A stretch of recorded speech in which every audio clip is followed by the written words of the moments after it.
It's not in the face! Thank you. Hello and welcome to Hey, Not the Face with your host, John Nash, and your producer, me, Steffi Haynes. And today we have a bit of a hodgepodge. We are going to look at some things that Dana White has said. We are going to look at some things that Mark Shapiro has said. We're even going to go all the way back to April and look at some stuff that Andy Foster has said. But before we get into all of these things, we would like to ask that you please pick up a paid subscription because it helps us stay afloat and it helps you have access to all of our content. That includes the stuff that is behind the paywall. If you only have a free subscription, you're missing about half the show. Now, John, how the heck are you? Well, fairly good. It's cold as, I don't know, cold as Siberia. Siberia is probably warmer right now, to tell you the truth. I walked out. I have no boots. I think I got trench foot in the snow. So the bottom of my heel of my feet is really itches. It's driving me nuts. But other than that, I'm doing good. You sound remarkably better than when I talked to you earlier today. So I'm happy to hear that. I told you when I first wake up, it's bad. But as the day goes on, it's much better. I am much better. Antibiotics work. I didn't want to have to go to the doctor, but I did at the behest of my husband and many of my friends. You, of course, were prodding me to do this basically from the start. So I finally got my stubborn ass in gear and I feel a lot better. And I'm sure I sound a lot better too. Yeah. So, yeah. I kind of miss the whiskey voice, but anyways. So, oh my goodness. So I guess we should get this show running because we have a lot to get through. We've got 13 topics that we need to cover. So let's start at the very top like we always do and find out if there are any updates in the UFC antitrust cases. Well, the key update that was, we gave an update last week. The show came out Friday about the hearing Thursday, and I pieced together some information from people who were in attendance, and that information wasn't 100% clear. So I called around, and I got much more concise, much more accurate information, at least I believe accurate. People could be lying to me for all I know because I wasn't there. But this is what happened Thursday. They had a status conference on Thursday last week in front of Judge Boulware. They were going to do it in front of the magistrate first and then Boulware, but they canceled the magistrate because they were going to hear the same stuff. And it was mostly about the discovery issue in the Cirkunov v. Zuffa case. That's being Misha Cirkunov, who's suing on behalf. He has filed an antitrust case that he is seeking to have class action status, wanting to represent fighters that signed the arbitration agreements and class action waivers with the UFC. Okay, so one of the first things they told me is there's this hearing, but they've already announced a status conference, not a month from now, but it's going to be set for next week, December 18th at 9:30 a.m. The plaintiffs are going to file a statement outlining the information that the defendants have not disclosed about their employees' mobile devices on December 9th. So the day we're recording the show, defendants will respond by December 15th. And also in their December 15th response, defendants will identify the mobile wireless carrier for each employee phone they collected and the existence of any personal cell phones that an employee possessed but claimed not to be used for UFC business. So the court wants the private phones as well to find out who has private phones that haven't been handed over for discovery yet. The court indicated that if defendants have not disclosed that they've collected documents from a particular employee's cell phones, the court may assume that the defendants have no information about that cell phone. Defendants are going to produce according to the defendants, they're going to produce approximately 20,000 documents related to the Misha Cirkunov on Friday, December 5th. Amazing how when the judge gets mad at you, suddenly find a bunch of documents. While the court now seems likely to order that, the court now is unlikely to order that White Long be deposed. this will be big for us. I wonder if anybody else will go. The court will set a hearing in late January or early February at which Dana White and Tracy Long will each testify live regarding spoliation from their devices. And the court emphasized this hearing's important. So he is going to have, I don't know if they're going to be allowed to do it remotely or not because they're in Vegas. You think he'd just call them in, but Dana White and Tracy Long to talk about where the hell happened to all your material on your phones. And then on December 16th, the parties will file statements on the scope of the questioning at the spoliation hearing.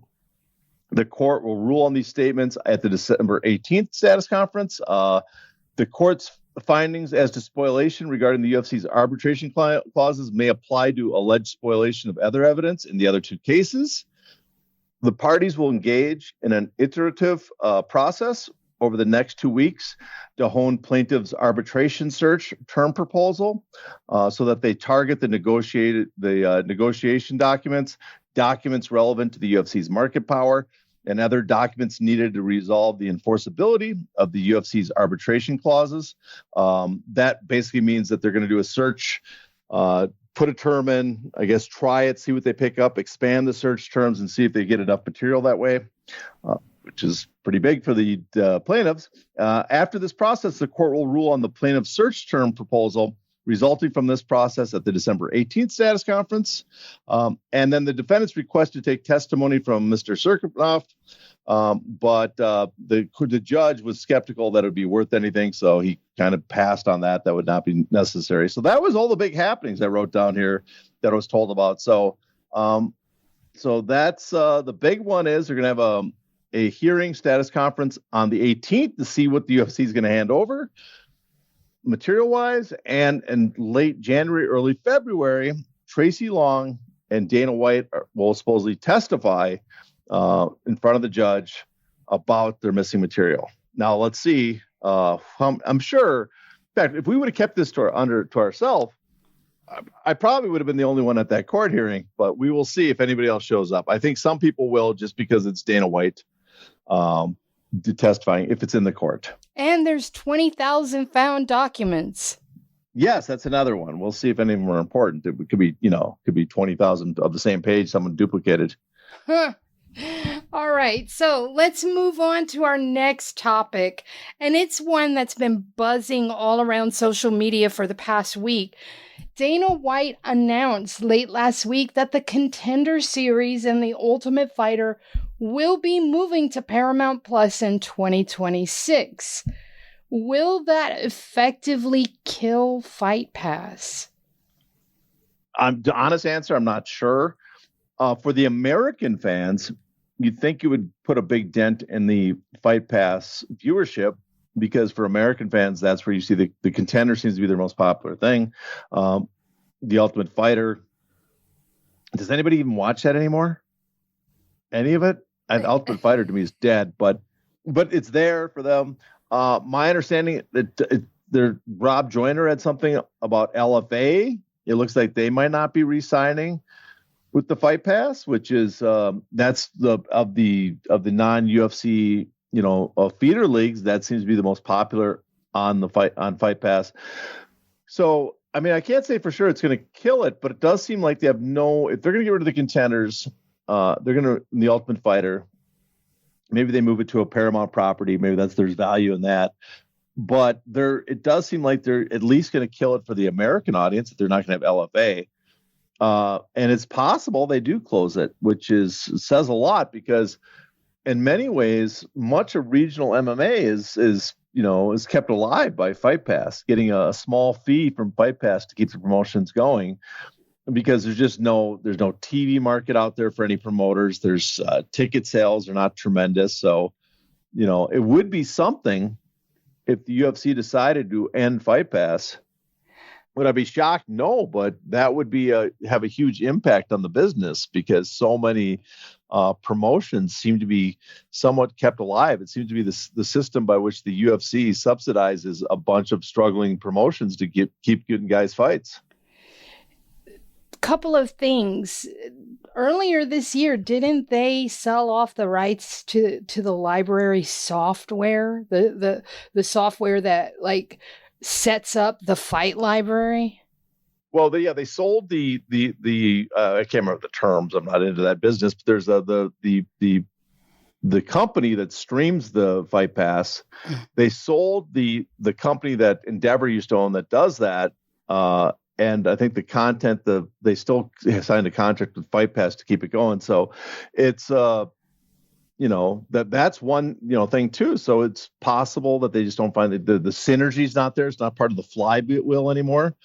I mean, it wouldn't shock me in some ways. Maybe Endeavor. This is just me theorizing, people. I'm just talking out loud. I don't want people running with this and saying, "Oh, John had this idea," but I'm just theorizing.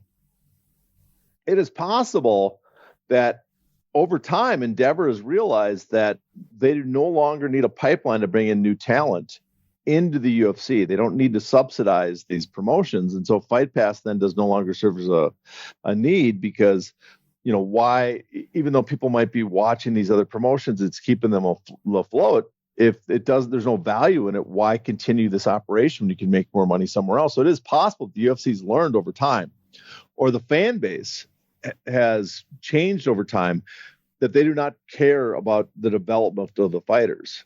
In that case, then there's no reason to keep subsidizing these other promotions. But part of it was indeed the fight library, the UFC fight library.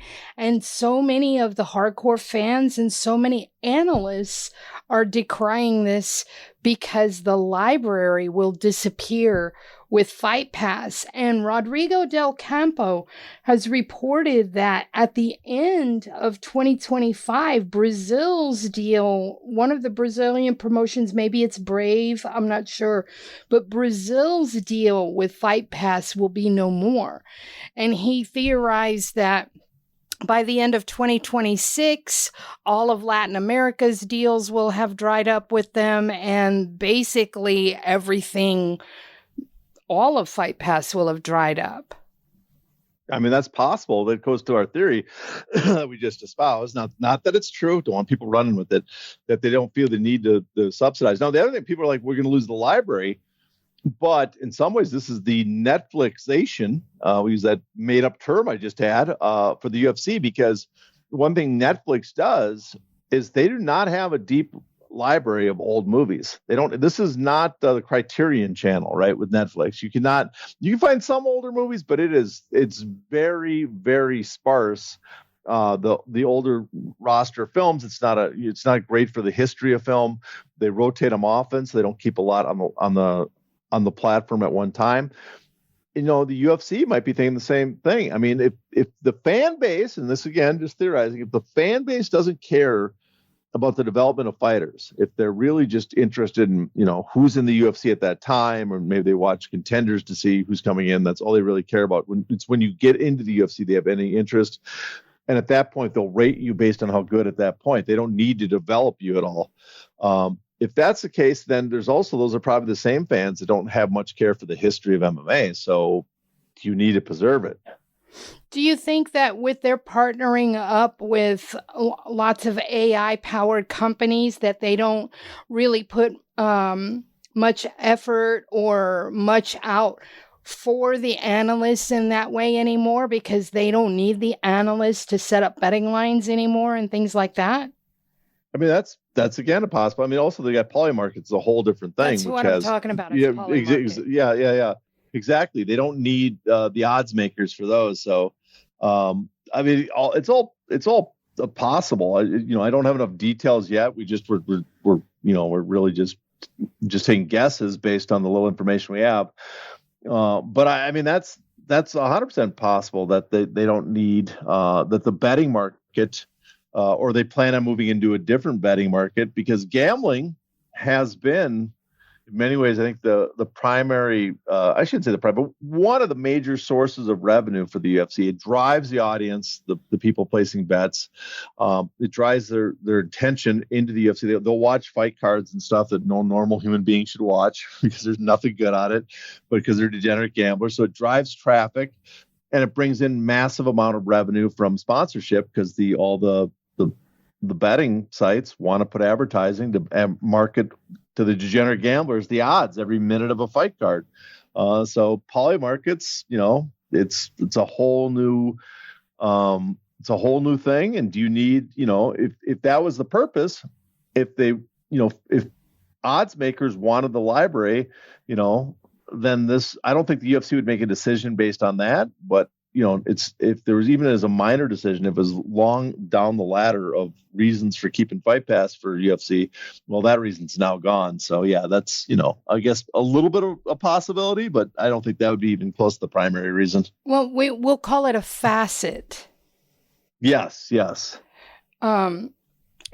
mentioned the gambling sponsors. I just wanted to note that Saturday night when I was watching the last pay-per-view, DraftKings had small logos, but they were on 8 corners.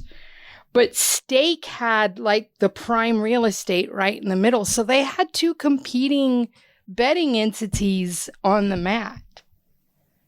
Twice the money right there. Yeah. I wish I could have watched the card. I tried watching the card, but I don't know, because the weather or what, my streaming service I was using, which I paid for. I did pay for this because, I can deduct it. Terrible. It was just awful. You were talking about the smaller promotions. Do you think this would mean, like, if Fight Pass really and truly will be a thing of the past, say at the end of 2026, do you think that's going to mean the death of a lot of those smaller promotions that sort of rely on it? Yeah, I don't know about death, but it'll definitely hurt them. That's, the fee that Fight Pass was paying. I think for some it was as low as 30,000, others up to 120,000. When they had, I think Invicta got some in that ballpark or more when Cyborg was fighting. But it's a sizable, when you're in a market, an oversaturated market with very little bit of interest from fans, right? For these events, you're going to make some from the ticket sales, but ticket sales are not massive for club shows, which is basically a regional MMA. And on top of that, they're not making sponsorship money. They might make a little bit of sponsorship money because they're on Fight Pass, but generally they're not making any sponsorship money. So that's huge for a lot of promotions that make very little money and have very tight margins. So I can imagine it's going to have a detrimental impact on a lot of the promotions that appeared on Fight Pass, because I'm sure that was their a major source of revenue for them. And now you're talking about, if it's true Fight Pass disappears, then you got to wonder what happens to these promotions and, the health of the MMA market. I don't know how healthy it is. It does not seem, there's a sense that it's healthy because UFC's popularity is massive. But we just had a congressional hearing about boxing, talking about how many bouts and how much is down from the 90s. I am not sure if Fight Pass goes under how many MMA bouts are going to be impacted per year. I imagine it would put a dent in the total number of MMA bouts per year. And Brazilian Jiu-Jitsu, too, because all of their Fight Pass invitationals and all of that stuff, UFC, BJJ, all of it was on Fight Pass. Yeah, I got to be honest. I really have no interest in Brazilian Jiu-Jitsu grappling. Listen, if they did classic catch as catch can, I would actually be intrigued by that, but I just can't watch grappling, jiu-jitsu. I can watch wrestling. all the time, but not grappling, not submission grappling, I should say. Before we move on, I want to point out we have received some questions from Ryan Harkness over at MMA Mania. Hey, Ryan. And also our good buddy, Eric Hamidi. We're going to address those in our next show because we would like to put in a little research on some of the questions. So we just figured we would bundle them all together and answer them on Friday's show. So guys, if you're listening, we have not forgotten about you. Now, moving right along, let's talk Dana White, because he had a lot to say over the last week.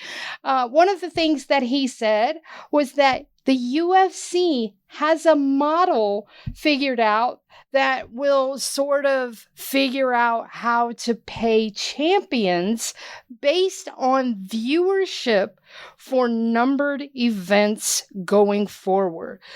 My question to you is, does that mean they will need to alter fighter contracts since this is likely in play to sort of take the place of pay-per-view points?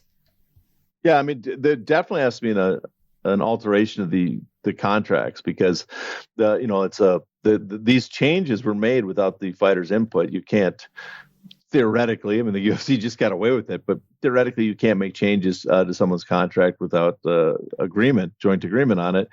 But with the UFC, because they have so much power, so much leverage, they'll give them a take it or leave it offer. Let's make a change to your contract. If you remember, Rob Macy, the head of the MMA-FA, the guy that brought up the guy that initiated the UFC antitrust cases and tried to lobby Congress to expand the All Act MMA, all those things, he put out an offer that he would look over fighters' contracts to challenge them, because they just can't unilaterally change contracts. Change a deal. I shouldn't say they didn't change the fighters' contract. They can't change a deal that basically removes the option of pay-per-views because you're no longer doing pay-per-view. But no one, seems like no one took him up on it. I think he even tweeted that no one took him up on it. Surprise, surprise. But for this, I'm sure they have altered them. I'm sure. In fact, I think I remember hearing somewhere that there was mention that they're reworking the contracts. Doesn't mean they have to come up with a whole new contract, though. In many cases, they will. Past history shows they will have, when they have a new contract, they always sneak in additional fights to keep you in the contract, so it'll supersede the old contract. But it's also possible they just added an addendum that says, in lieu of pay-per-view, instead of doing pay-per-view events, we will pay you X amount above. And so that seems to be a possibility as well. But I'm curious to see what this system is. It's not a flat fee. Apparently, is it based on, I guess, what they see subscribers to Paramount for their events? Is it based on viewership? I'm not sure. That's what he said. He said viewership for numbered events. Well, he said, okay, but then you're really a victim of the time. Everybody's going to be, one thing about a pay-per-view is if you have a pay-per-view, it's appointment viewing, right? For other events, though, viewership could really skew if based on the time slot and what your lead-in is. So if you have a big college game right before on Paramount or something along those lines, it could really jack up your viewership. Are they going to take that in consideration? Or fighters going to start jostling for spots based on what comes before on the date of the card? That'll be interesting to see, but good for them. They figured it out. I'm sure it'll be 100% fair and above the board. Oh my goodness. And just to clarify, the fighters that have not reached out to Rob Macy to review their contracts, those would all be champions, right? Because only champions get pay-per-view points. It would be anybody that had pay-per-view points in their contracts. Because normally, the first couple contracts that UFC fighters get, the tiered system they have, there's no mention of pay-per-views. If you hold a title and sometimes in certain bouts, some fighters too will get pay-per-views. But I believe anybody that has pay-per-view points in their contract could have challenged it, because they could argue that in the future, this impacts me. He also said, and by he I mean Dana White, that he doesn't care about the numbers, that Arman Tsarukyan has to work his way back into the UFC's good graces to earn another title shot after pulling out of the Islam Makhachev fight. What's your take on that? I know you've got something to say. Well, and I partially agree with Dana White, surprisingly. The problem is, in one thing is, you have Nick Khan out there making the rounds saying we'll use a system. And you also, I should say, Andy Foster over at the California State Athletic Commission making this argument as well on behalf of the UFC, as he supports the Muhammad Ali American Boxing Revival Act. Both of them, as they're making the rounds supporting it, is the idea that the UFC is much fairer, that the top guys fight each other. And Nick Khan talks about how we're going to just have the number one challenger fight the champion. Okay, that's fair. But this seems to indicate, too, what the problem with the problem with the UFC system is. And that is, if you're the number one fighter, there's no mandatory. There's no way that you can as a meritocratic process, earn the spot as the number one fighter, not have it taken away from you. That you have to. So in boxing, if you earn a mandatory status and the sanctioning organization declares you a mandatory, then with a certain amount of time, they have to set up a fight, or the champion has to forfeit his title, has to relinquish it. Now, there's a lot of loopholes. There's, they buy out they don't buy, but they pay the step aside money to the contender, the challenger, so he doesn't actually get the fight. There's all these other ways to get around it. But, some guys get a lot of money on step aside money, as much as I hate it. But the whole point is there's a way to earn that title without having to give into whatever the promoter says. Right. So you earned it. You deserve to get the title shot, no matter if you're on good terms with the promoter, no matter if you don't have a long-term contract with the promoter. It's all to the fighter's benefit that way. And the UFC model is the opposite, where unless you're on good terms with the promoter, you can't earn that title shot. Now, I say that at the same time, I don't think he's 100% wrong that you could make the argument that Arman doesn't deserve the next title shot as much as he's high ranked, because he had that pullout, missed weight. You could make the argument he didn't miss weight. He pulled out because of injury, but he wasn't going to make weight. Wasn't that the problem? I don't know about whether he was going to make weight. It was the day before. He cited a back injury while cutting weight.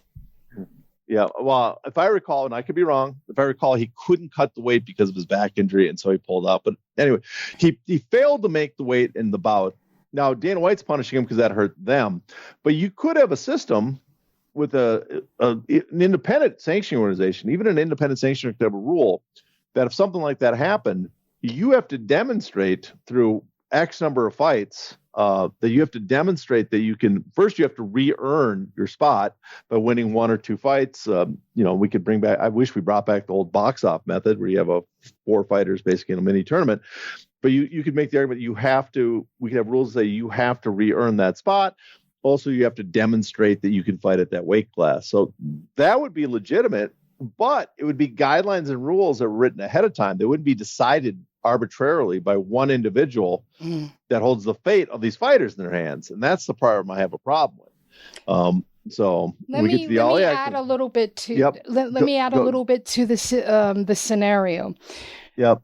Arman in June weighed in successfully at lightweight as the backup for Ilia Topuria versus Charles Oliveira.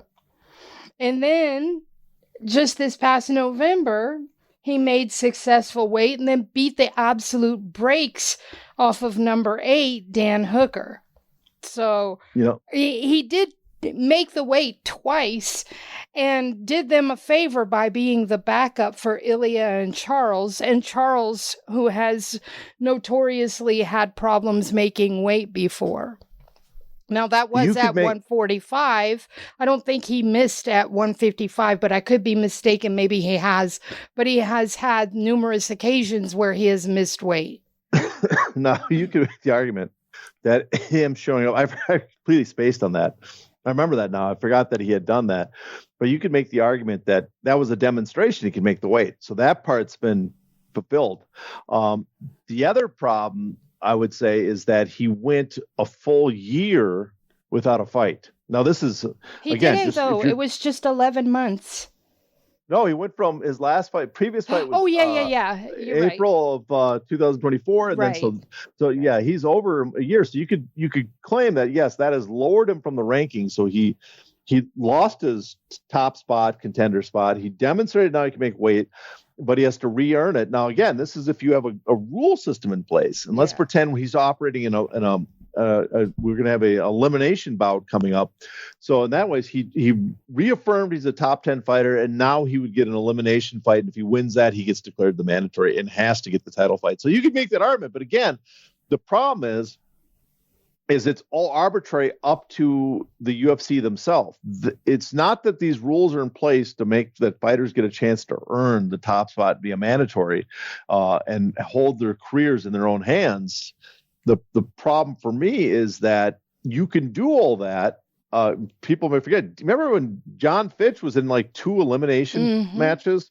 Yep. And won both and whatever, and never got his title shot. I think it was either Machida or Shogun Ryu or something was in Eliminator 2 and didn't get they claim was a title eliminator, didn't get the title shot. So it's happened several times in the past where they have eliminators and then they're like, well, we got to have an eliminator for the eliminator, and then we'll have another eliminator because this eliminator is only for the guy we want to win to get a title shot. Yeah. And that I'm not a big fan of. So, I would love it if the UFC put this in rules, put it strictly down as a guideline, not guideline, but, regulation rules for the way they operate as a promotion. But that's unlikely. They like the control.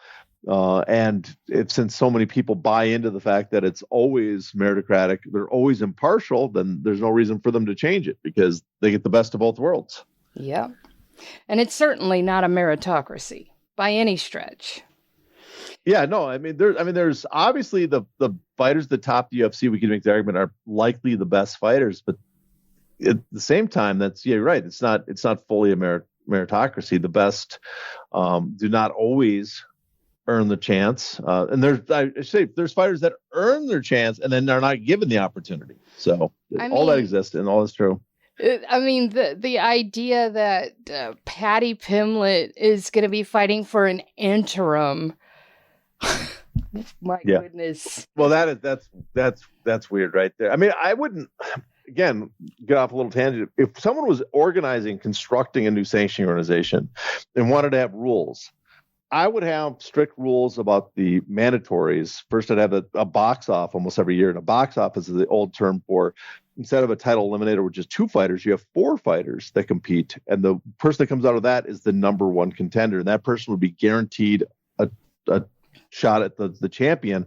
And you can do one of those per year. So every year there's a mandatory every year that the champion has to fight. But then I'd also say the other fight per year that the champion could have could be any fighter that's high enough ranked so that it's fitting for the champion to fight. Otherwise you have to lose the title, but they could choose. And that would give the champion the opportunity to say, listen, I still have to fight the number 1 guy, but I should have the opportunity because this is prize fighting. It's based on, making as much money as possible.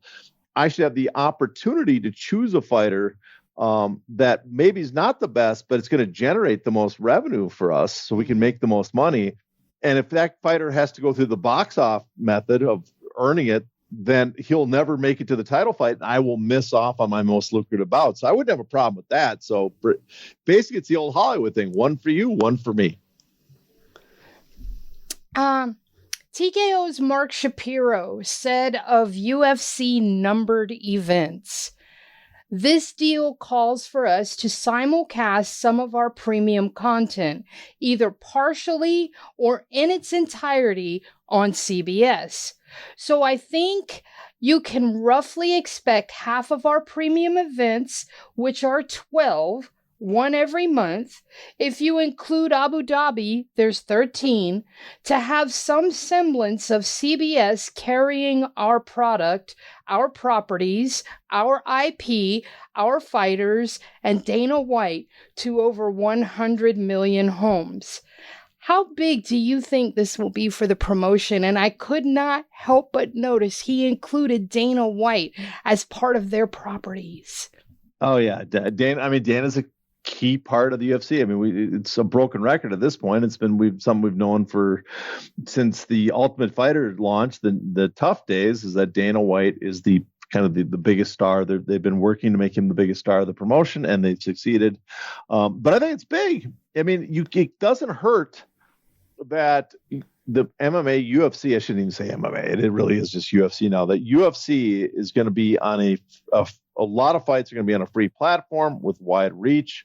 It's going to give a lot of people that I shouldn't say that are curious, because everybody knows what UFC is now. But a lot of people that are extreme casuals, or maybe, I guess, were curious, have never had really an opportunity to watch it because it was always on somewhere that it was not available to them, that they didn't want to watch it, that they'll get a chance to start watching it more regularly, get in the habit of watching, and that way you can build up a bigger fan base. It's very possible. So this is very good news for them. They're free content to the widest amount of people possible is the best way to get a big audience, and that's what they have now. Do you think they'll be able to compete with stick and ball sports now? I don't think so. I mean, occasionally on some events, some big fights might draw big audiences, but I'm sure they'll bring up numbers where they'll point out like the NBA on a certain night or Major League Baseball on a certain night gets blown away by the UFC, and everybody will point out how the UFC is bigger.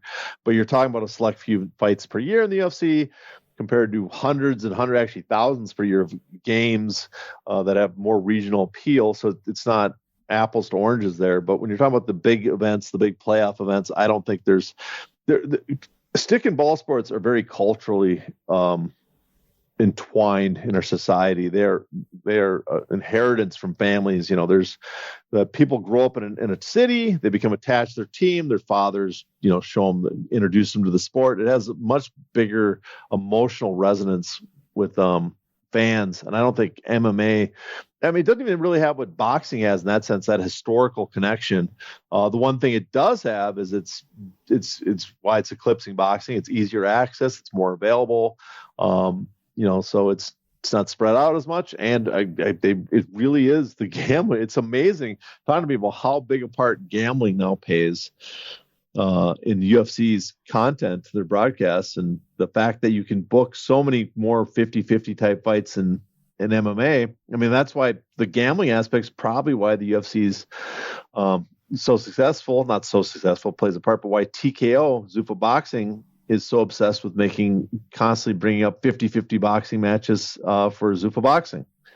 And when you have cards that are 12 to 15 fights deep every single week, put on by $1 billion company, you sort of have the monopoly on combat sports, would you say? Yeah, that's part of it. That's a big part of it.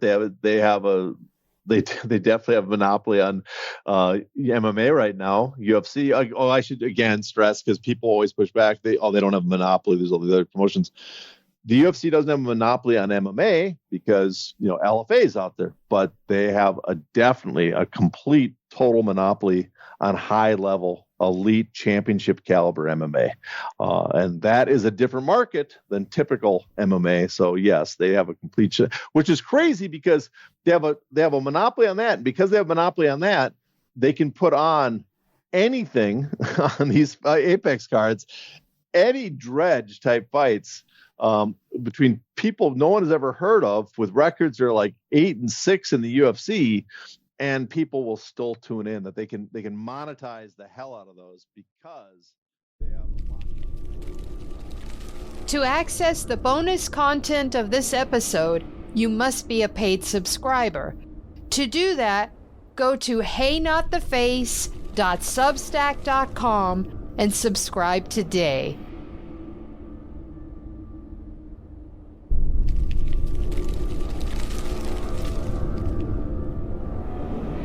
Ow! Ow! Not the face! Ooh!